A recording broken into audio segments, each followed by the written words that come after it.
말씀은 고린도전서 2장 1절에서 마지막 16절까지 말씀입니다.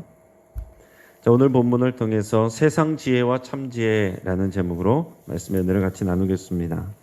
여러분, 지혜라는 말은 사람들이 참 좋아하는 말 중에 그런 하나입니다.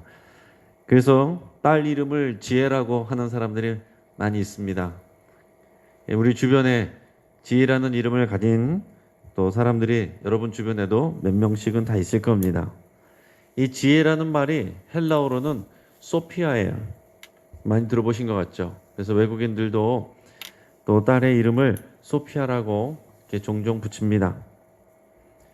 고대 그리스에서 이 수사학이나 변론, 웅변술 이런 것들을 가르치는 사람들을 또 소피스트라고 부르기도 했습니다.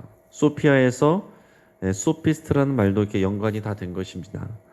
이 바울 당시 고린도 지역에도 이런 헬레니즘 문화 이것이 일반적이어서 이 지혜라는 말, 소피아라는 말이 아주 빈번하게 일상적인 용어처럼 사용이 됐습니다. 또 이런 지혜와 관련된 것은 사람들이 주로 모여서 또 자기들의 지식을 가지고 서로 화려한 말솜씨로 서로 논쟁을 하는 것을 그 사람들이 즐기는 것이 그 당시의 문화였습니다. 그리스 헬라어로 스콜레라는 말이 여가, 휴식이라는 말인데 그 당시에 사람들은 이 여가 시간이나 쉴 때에 광장에 주로 모여가지고서 서로 이렇게 논쟁하는 것을 즐겼습니다. 그래서 후에는 스콜레가 학생들을 가르치는 장소라는 의미로 사용되었고 라틴어로는 스콜라, 영어로는 스쿨이 된 것입니다.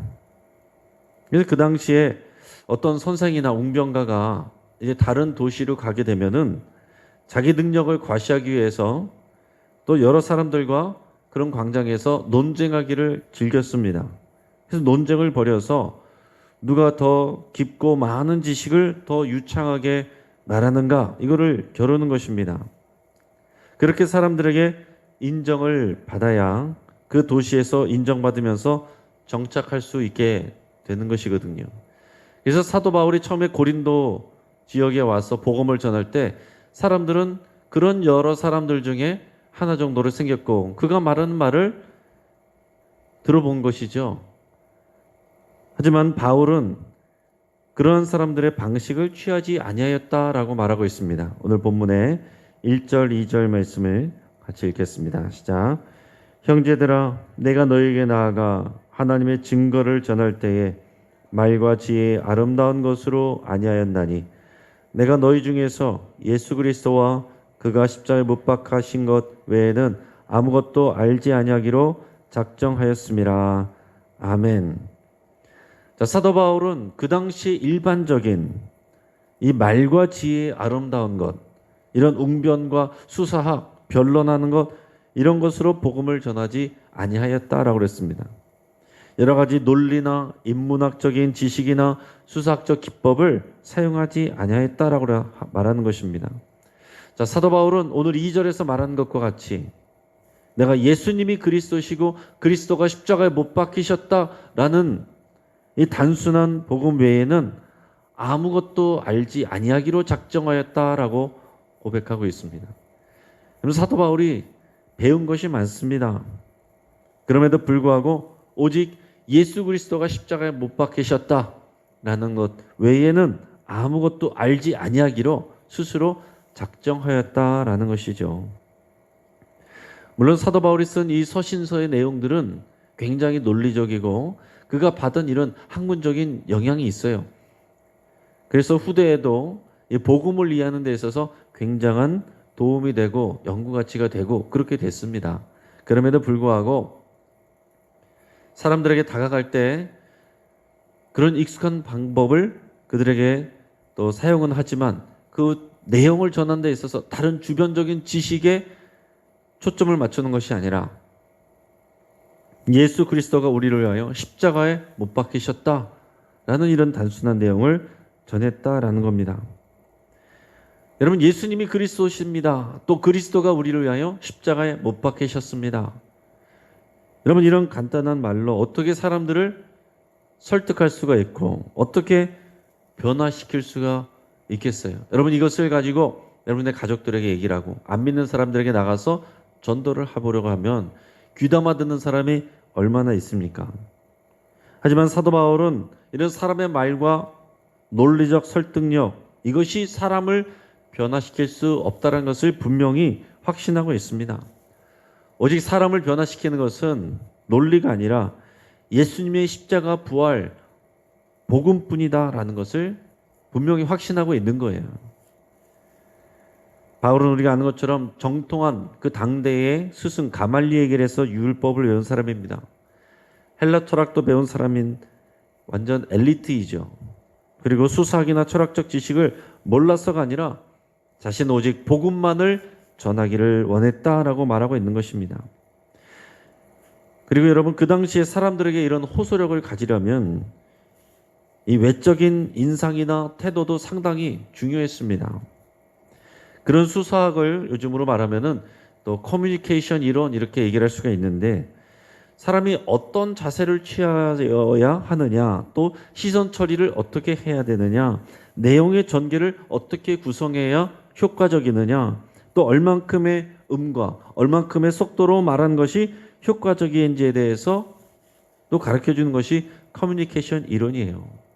또 우리 신학교에서도 또 설교에 대해서 배울 때도 이런 커뮤니케이션 이론을 배웁니다. 또 연습도 하고 또 시험도 보기도 해요. 그래서 어떻게든지 하나님의 말씀을 효과적으로 전달하기 위해서 그런 수고와 또 훈련을 합니다. 자, 그런데 바울은 고린도 교회 성도들과 함께 있을 때 뭐라고 표현했냐? 내가 약하고 두려워하고 심히 떨었다. 오늘 3절에서 그렇게 말하고 있습니다. 내가 너희 가운데 거할 때에 약하고 두려워하고 떨었다. 고린도 오기 전에 이 아덴, 지금의 아테네죠. 그리스 아테네 지역에서 복음을 전하는 일이 그렇게 실속을 거두지 못했습니다. 또 고린도 지방에 와서 보니까 그 당시에 이미 성행하고 있던 이교도들의 강한 세력들이 이미 있고, 또 철학자들이 모여서 현란한 논리와 말솜씨로 서로 뽐내고 있고, 그들의 교만한 태도, 또 그리고 그 도시 분위기 자체가 성적으로 아주 방종한 그런 곳에서 예수님이 그리스도시고 그리스도가 우리를 위하여 십자가 못 박히셨다라는 복음을 전하는 일이 쉬운 것이 아니기 때문에 그것을 전해서 인간적인 생각으로는 어떻게 사람들을 설득시키고 어떻게 저들을 변화시킬까, 그런 것들을 생각할 때는 인간적인 중압감이 사도 바울에게도 있었던 것입니다. 내가 약하고 두려워하고 심히 떨었다. 여러분, 우리가 누군가를 주변의 가족들이든지 여러분 안 믿는 사람들이든지 전도하려고 그러면은 별의별 이야기를 가지고서 공격해 오면은 여러분 상처받고 마음이 힘들고 그러시잖아요. 예수님 믿으라 그러면은 당장에 뉴스에서 나온 것처럼 뭐 교회를 공격하는 내용들, 교회 무슨 안 좋은 얘기들, 교회를 통해서 뭐 코로나가 뭐 이런 얘기들 하고 나면은 여러분께서 막 힘을 잃고 상처받고 이렇게 되지 않습니까? 그러면 나중에는 그런 말도 끊기가 어렵고, 사람은 구원하게 되는데 복음은 전해야 되겠는데 이게 쉬운 일이 아니다라는 거죠. 그래서 사도 바울도 내가 너희 가운데 거할 때에 약하고 두려워하고 심히 떨었다라고 얘기를 했습니다.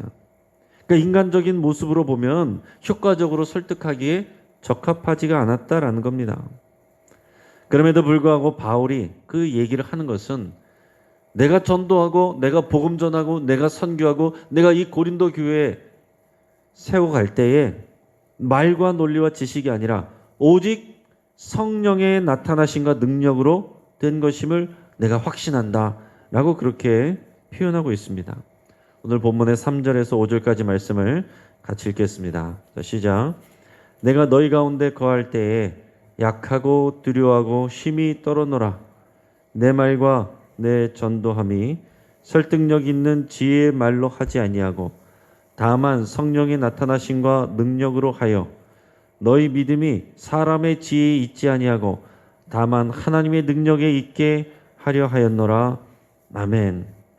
자, 여기서 말하는 이 사람의 지혜가 이 세상의 지혜입니다. 세상의 지식, 세상의 변론, 세상의 논리, 세상의 합리성, 이런 것들이죠.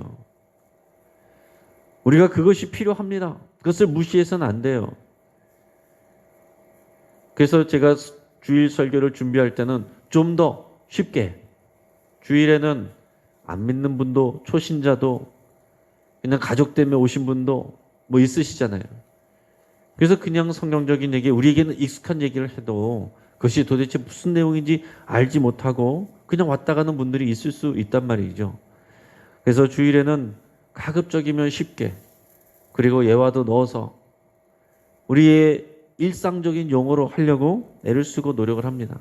그래도 이제 새벽에는 믿음 있으신 분들, 그리고 신앙에 연조가 있으신 분들이 오시기 때문에 그렇게 크게 그런 부분에 신경 쓰지 않고 성경적인 내용들을 좀 더 직접적으로 집중해서 말씀을 드리죠. 여러분, 우리가 이 세상의 지혜, 지식, 기술, 이런 노력 분명히 필요합니다. 그럼에도 불구하고 그걸로 해서 사람이 변화되지는 않는다라는 거죠. 여러분, 재밌는 설교, 감동적인 설교, 그걸로 사람이 변하지 않습니다. 저도 그것을 분명히 알고 있어요. 설교 잘한다고 해서 사람이 변화되지 않는다라는 거죠. 설교 말씀 잘 들었습니다. 감동받았습니다. 은혜 받았습니다.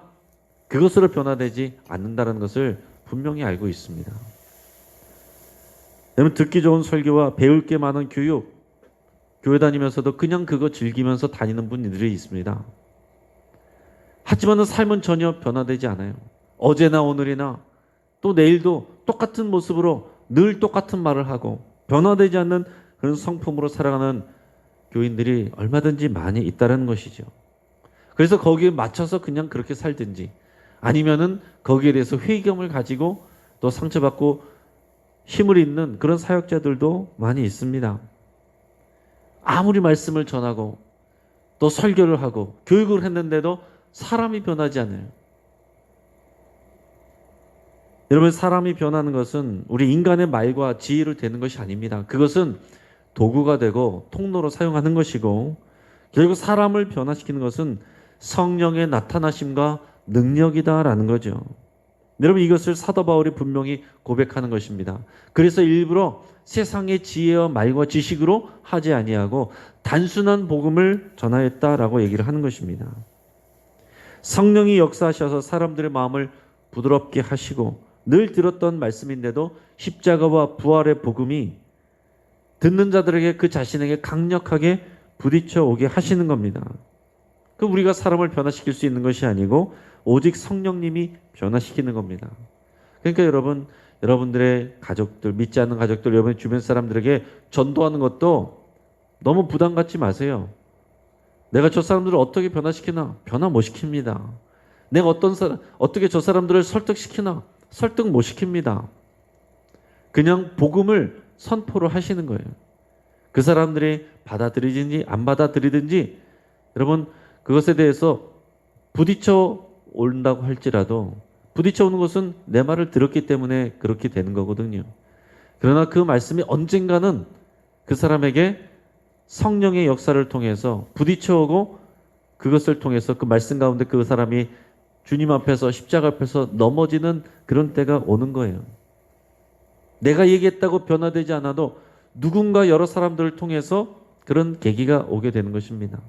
여러분, 통계적으로 한 사람이 전도함 받아서 교회 오게 되고 교회 다니게 되고 그리스도인이 되게 되는 데 있어서 이렇게 복음을 전하든지 누군가에게 또 권유를 받든지 평균 7에서 8명 정도의 사람에게서 듣는다라고 그런 이제 자료들이 있습니다.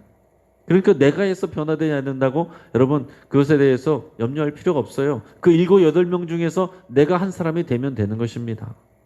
그리고 결과는 하나님께 맡기는 것이죠. 내가 변화시키지 못한다고 해서, 내가 말했는데 그 사람이 귀담아 듣지 않는다고 해서, 오히려 나를 공격한다고 해서 그것에 대해서 여러분 너무 마음 상해할 필요도 없다라는 것이죠. 세상 지혜로 내가 하지 않았다라고 말했는데, 그렇다라고 해서 사도 바울이 또 그리스도인들이 무식한 것이 아닙니다. 왜냐하면 우리의 이 전하는 복음, 이것은 세상 지혜가 아닌 참 지혜이기 때문에 그런 것입니다. 오늘 본문의 6절, 7절 말씀을 같이 읽겠습니다. 자, 시작. 그러나 우리가 온전한 자들 중에서는 지혜를 말하노니 이는 이 세상의 지혜가 아니요 또 이 세상에서 없어질 통치자들의 지혜도 아니요 오직 은밀한 가운데 있는 하나님의 지혜를 말하는 것으로서 곧 감춰졌던 것인데 하나님이 우리의 영광을 위하여 만세전에 미리 정하신 것이라. 아멘. 이 사도 바울이 세상의 방식, 세상의 지혜를 말하지 않았다라고 그랬습니다. 그리고 오직 복음을 전했는데 이것이 사람들에게는 미련해 보일지라도 이 안에 참 지혜가 들어있음을 분명히 믿고 있는 것입니다. 여러분, 결국 생명을 살게 하는 것이 진정한 지혜입니다. 여러분, 세상에 많은 지식인들, 많은 논리들, 여러분 그 앞에서 쫄지 마세요. 그 많은 사람들의 말, 대단한 말, 교회를 비판하고 여러분들을 비판한다고 해서 그런 많은 사람들, 대단한 사람들의 말이 어느 한 사람을 구원할 수 있느냐라는 것입니다. 그러나 우리들의 미련한 말과 전도로 사람이 변화되고 사람이 구원을 얻습니다. 어느 것이 여러분 참지입니까? 여러분 서점에 가보세요. 매일 수백 권의 책이 쏟아져 나옵니다. 그 많은 지식들을 우리는 다 섭렵할 수가 없어요. 예전에는 어른들이 어린 사람보다 더 많은 지식을 갖고 있었습니다. 그런데 이제는 이 지식의 발달과 또 기술의 발달로 인해서 젊은 친구들이 더 많은 지식에 접근할 수가 있어요. 우리는 듣도 보도 못했던 내용들, 우리는 책을 통해서 알았던 것들을 이제는 테크놀로지를 통해서, 인터넷을 통해서 젊은 친구들은 더 많은 정보들을 가지고 얘기를 합니다. 그러니까 이제는 어른들이 말하는 것이 먹히지가 않아요. 우리는 어른들이 얘기를 했으니까 그걸 가지고 그런 줄 알고 얘기를 하면 우리 자녀 세대들은 그것을 듣지 않는다라는 거죠. 우리는 몰랐던 얘기들, 세상 이야기들, 그것을 이미 정보를 가지고 얘기를 하기 때문에 어설픈 말로 대결할 수가 없습니다. 어설픈 말과 지식과 이론으로 우리가 다른 사람들 변화시킬 수 없어요. 그러나 여러분, 우리가 단순한 복음을 전했을 뿐인데도 성령이 역사하시면 변화되는 거죠. 저번에도 말씀드렸지만 우리 한국 교회의 그 시작이 그런 성령의 역사로 된 것입니다. 토마스 선교사가 대동강에 와서 한 게 없어요. 성경 몇 권 전해주고 그냥 참수당해서 죽었습니다. 그러나 그거 가져다가 벽지를 찢어 바르고 그것을 쳐다본 사람들이 예수님을 믿게 되고 그 집이 교회가 되고 이런 역사가 우리 대한민국 한국 교회의 역사입니다. 여러분, 이것을 어떻게 사람의 지식과 말로 설명을 할 수가 있겠습니까? 그것을 우리가 계획을 해가지고 사람을 변화시킨다? 안 되는데, 그런데 성령이 역사하시면은 벽지처럼 붙여져 있는 성경 말씀을 보고서도 예수님을 믿는 역사가 일어났다니까요. 그것이 우리 한국교회입니다. 그 한국교회의 그 역사 위에 우리가 있는 것입니다. 세상의 지식으로는 사람들은 절대로 하나님의 구원, 하나님의 의, 하나님의 생명, 하나님의 나라 깨달을 수가 없어요. 연구해서 알 수가 없습니다. 세상의 지식으로 십자가의 능력, 성령의 역사 깨달을 수도 없고 알 수도 없습니다. 세상의 지식으로 볼 때는 그냥 미련한 거예요. 저주스러운 것입니다. 하등한 것처럼 보일 뿐이에요. 하나님이 일부러 그렇게 하셨다고요. 그래서 참지혜와 세상지혜는 세 가지 면에서 차이가 납니다. 오늘 읽은 말씀에서 7절에서 보면 참지혜는 세상지혜와 어떻게 틀리냐? 첫째는 감추어져 있다라고 그랬어요. 감추어져 있기 때문에 사람들이 연구해서 알 수 있는 것이 아니라 미련해 보이는 전도를 통해서 알 수 있는 것입니다. 그러니까 여러분, 대단한 세상의 지식인들이 예수님을 증거할 수가 없어요. 그냥 배운 거 별로 없는 그냥 그리스도인들이 복음을 전했을 때 구원을 받을 수가 있습니다. 자, 두 번째로 세상의 지식은 언제나 변하지만 참지혜는 영원전부터 지금까지 변함없이 유효하다 그랬습니다. 여러분, 세상의 지식, 그런 학파, 여러분 역사를 통해서 계속 변합니다. 저도 일반 학교에서, 일반 대학에서 철학을 공부했는데 거기서 얻은 교훈 중에 하나가 그거예요. 위축될 필요가 없구나. 아무리 대단한 사람의 이론이나 얘기를 들어도요, 철학과 가서 좋았던 것은 뭐냐면 그것을 비판해야 좋은 점수를 줍니다. 그냥 그것을 내가 달달달달 외워가지고 그대로 쓰면은 좋은 점수가 절대로 안 나와요. 내 생각을 가지고 비판해야 되는 거거든요. 그러니까 철학의 역사가 그래요. 대단한 사람이 어떤 얘기를 했어도 시대가 지나면 또 다른 사람들이 그것을 비판하고, 그래서 나눠지고, 후대 가면 또 다른 사람이 그것을 또 종합하고, 그냥 그렇게 되면서 여기까지 오는 것입니다. 그러니까 제가 갖게 되는 것은 뭐냐면, 대단한 사람이 무슨 얘기를 하고 지식을 얘기해도 그것에 대해서 그렇게 위축되지 않는다라는 거예요. 제 마음 가운데 그런 것이 있는 거예요. 아무리 대단한 얘기를 해봐도 그것으로 사람을 구원할 수 있느냐? 그 사람의 영혼을 책임질 수 있느냐? 주님의 복음은 그것을 한다라는 마음에 있기 때문에 주눅들지 않을 수 있다라는 거죠. 세상의 지식은 변하지만 참 복음은, 참 지혜는 절대 변하지 않습니다. 자, 그리고 세 번째로 세상의 지식은 그 지식 있는 자의 영광을 드러내는 거예요. 논쟁을 해서 누가 더 잘하느냐, 누가 더 뛰어나게 말하느냐. 그러나 이 참 지혜는 뭐라고 그랬습니까? 7절에서 하나님이 우리의 영광을 위하여 만세전에 미리 정하신 것이라. 그러니까 여러분, 우리는 주의 복음은, 우리가 믿는 것은 이 땅 안에서는 그저 그렇게 사는 것처럼 보일지라도 하나님 앞에 가서는 하나님의 영광에 동참하게 되는 것입니다. 우리의 소망은 거기에 있는 거예요. 여러분, 이 땅에서 우리가 입증이 되고 이 땅에서 우리가 더 많은 것을 누려야 우리가 정말 믿음의 의의가 있는 것이 아니라 우리는 세상이 알지 못하는 하나님의 영광을 사모하고 약속받은 사람들입니다. 사랑하는 여러분, 이 세상 지혜 앞에서 주눅들지 말고 위축되지 말고 여러분 담대하시기를 바랍니다. 여러분들이 복음을 전하는데 여러분들의 주변의 사람들이 교회를 비난하고 여러 가지 세상에 여러분 들어보지도 못한 지식을 가지고 공격해와도 주눅들지 마세요. 우리에게는 복음이 있습니다. 참 지혜가 있습니다. 우리가 단순하게 복음을 선포할 때 성령님께서 역사를 하세요. 내가 변화시킬 수 없는 것을 주님이 하십니다. 그래서 여러분, 교회 가운데 어떤 교회는 말씀 사역하는 교회, 어떤 교회는 성령 사역하는 교회, 여러분 그렇게 따로 있는 것이 아닙니다. 성령의 역사에 가장 중요한 것은 말씀이 전달되도록 하는 거예요. 말씀이 깨달아지게 하는 것입니다. 그런 과정 가운데 능력도 주고 은사도 주고 하는 것입니다. 그러니까 능력과 은사가 목적이 아니라 그것은 과정이고 결국 그 성령의 역사를 통해서 하나님의 말씀이 우리에게 부딪혀오고 내 것이 되고 그것이 나의 인격이 되고 내 삶이 변화가 되는 그것이 진짜 귀한 거예요. 여러분, 그래서 우리가 이런 많은 논리를 말씀으로 배워서 많이 아는 것보다 또 성령의 어떤 능력을 경험하는 것보다 이 모든 과정들을 통해서 값진 결과, 하나님이 원하시는 것은 뭐라고요? 우리 인격이 변합니다.